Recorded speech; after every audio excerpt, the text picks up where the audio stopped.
Welcome to Penrose Learning, where we make understanding easy. You'll start by confirming your device and OS support custom lock screen widgets. Check for the latest update and any platform-specific requirements. Next, enable widget and lock screen permissions in settings so widgets can appear without errors. Install the Widget Creator app or open the built-in gallery now. Once done, pick a simple widget template and tap Edit to begin customizing.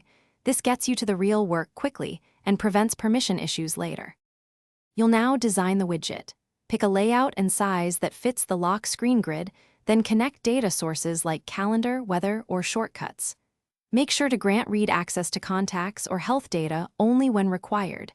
This avoids blank fields. Preview the widget on a mock lock screen and iterate, adjust contrast, tap targets, and update frequency.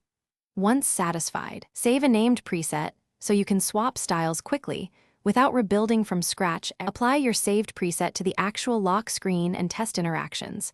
Single tap, long press, and glance updates. Make sure background refresh and notification access are enabled so live data populates. If the widget doesn't show, restart your device, revoke and regrant permissions, then reinstall the widget app. That sequence clears common cache and permission glitches. Finally, keep a backup of presets and monitor battery and privacy impacts so you can revert quickly if needed. Thanks for watching. If this was helpful, leave a like and consider subscribing. See you next time.